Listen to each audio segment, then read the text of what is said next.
war in Ukraine, which is happening there. And what do what is the end game? Well, for the globalists that are running the show, this is the globalist neocon elite, and both on the Hill as well as in the White House, and these elites in Europe, particularly in Paris, Berlin, London, they're all interested in seeing BlackRock take over Ukraine, number one, so that it can be systematically stripped of its resources and turned into a subjugated state that belongs to the larger globalist elites. But they also want to see that happen to Russia, which is why this war was never about Ukraine. It was always about what can be done to destroy Russia. And of course, since the people in charge didn't perform any strategic analysis, they never thought about purpose, method, or end state, they concluded that Russia today is still the Russia of 1992. It's weak, it's prostrate, its economy is ineffective. Remember the McCain statement? Oh, Russia is Spain with a gas station. All of these arrogant displays of American hubris, treating Russia as though it was a third-class nation with a fourth-class military. Well, we're getting an education right now. We paid no attention to the Russians who had legitimate concerns about what we were doing in eastern Ukraine. We were building an army to attack them. We put a hostile government into that country in 2014. And we kept telling them that it made no difference to us what they thought or what they cared about. They said, we don't want NATO on our border. No one paid attention. President Trump tried to listen, but he was surrounded by people who subverted him, people who were not loyal to the president, who took an oath of obedience to the orders of the president and then ignored them. So what's the outcome? You've got a very serious war that could become regional, even global. And no one in the White House seems to really grasp that. But we're losing. The globalists are losing. And when the ground dries, and in June, you're going to see a massive Russian offensive, and most of what we call this thing called Ukraine is going to be swept away, especially that government in Kiev. But that government doesn't represent the interests of the Ukrainian people. They represent the interests of this globalist elite who are interested in resources and stripping them and using them and exploiting them to make money. Yeah, it feels like, the biggest threat to America is actually what's happened to the petrodollar. When you have Putin now talking with the Saudis and Putin now talking with Xi, and you get rid of the petrodollar, and all of a sudden all that borrowing that we do, where we're living way above our means, that's no longer possible, plausible, or worse. I think what you're seeing is this war has become financial as well as military. And the globalists understand that they're going to lose this war.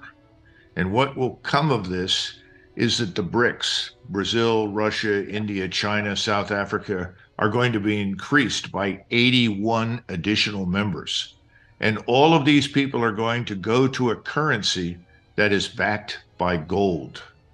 And once they go to that currency backed by gold, whether it is one currency or a basket of currencies, it doesn't make any difference. Yes, we are in a lot of trouble. The globalists know that, and it is why they are so desperate right now. And the greatest fear that I have is that when the Russians do attack and it becomes abundantly clear that Ukraine is finished, I mean, it's already obvious to anybody who visits the place for any length of time, it's in ruins.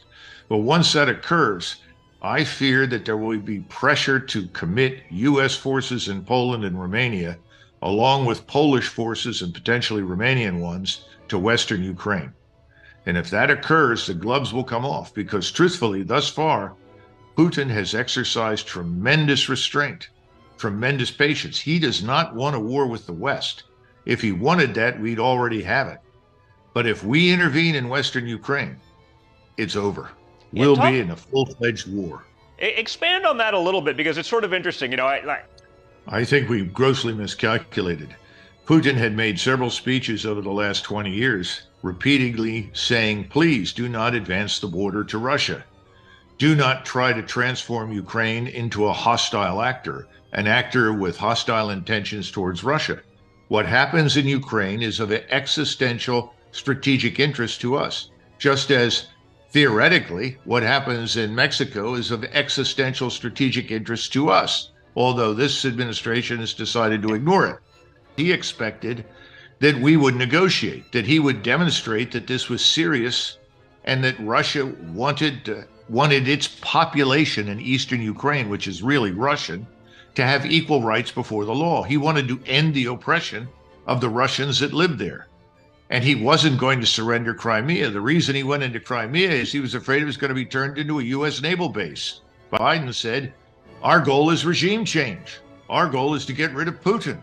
And our goal is ultimately to divide Russia into constituent parts, then exploit it. All of his supporters, his staffers, everyone in the globalist camp knows this is the truth. The so-called oligarchs, Kolomoisky, Soros, and others are all part of this. None of this is news. Finally, he said, enough's enough. He stopped. They set up a strategic defense. They ran an economy of force mission. And now they have a force in place that can go as far as it needs to go, which includes to the Polish border. They have a plan for a 31-month war against us if we insist on fighting it. And we are in no shape to fight a war. We can't even recruit for the United States Army or the Marines. The Marines are running around trying to recruit illegals and are being encouraged to do so by the administration. Is that what you want in the ground force to fight for this country? Forget it. It's not going to work.